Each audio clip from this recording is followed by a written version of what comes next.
Hello again, dear viewer.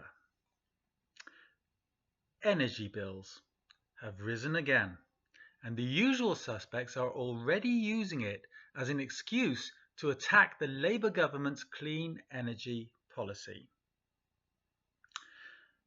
From the beginning of this month, October, Ofgem's new price cap has pushed the typical dual fuel household bill up by around 2% to £1,755 per year. That's about £35 more than before.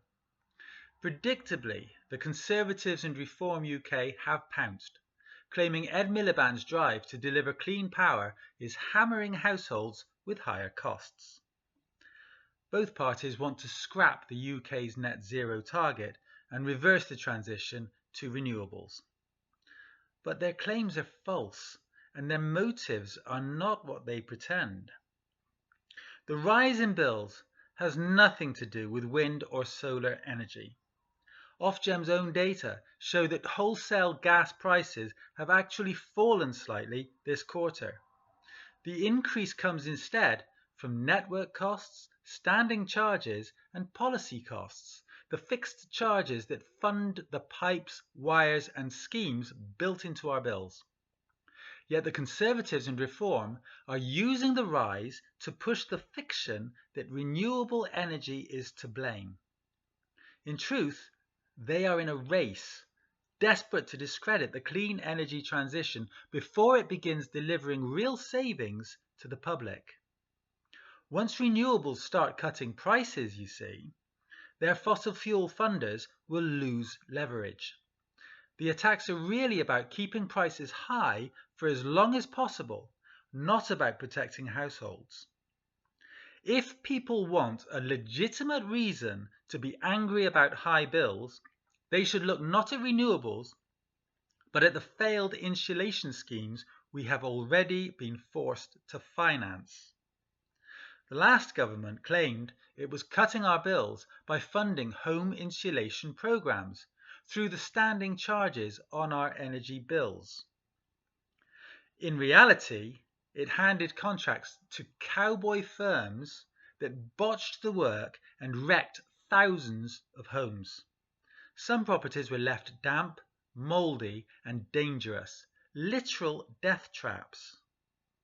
The National Audit Office has found that 98% of homes fitted with external wall insulation under one flagship scheme now need repair or replacement, with the total cost of the failure estimated at £165 million. That money came from us, from the levies built into our energy bills. It was supposed to make our homes warmer and our bills cheaper.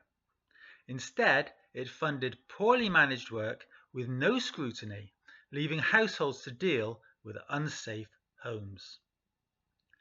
Ed Miliband is arguing that clean power is the best way to bring down bills for good, and he's right, in principle. Renewables are already cheaper to produce than gas, and reducing our dependence on fossil fuels is the only real route to energy security. That is to say, it's the only way we can make sure that we don't depend on foreign countries and companies for our fuel. But with policy costs and standing charges still rising, we have every right to ask, how do we know this money is being spent properly now? If billions of pounds are again being channeled through schemes designed to support the energy transition, where is the oversight? What guarantees exist that the public will not be left paying for another fiasco or another round of cowboy contractors in the years ahead? The Conservatives and Reform UK are not trying to save us money. They are trying to slow down the transition to clean power.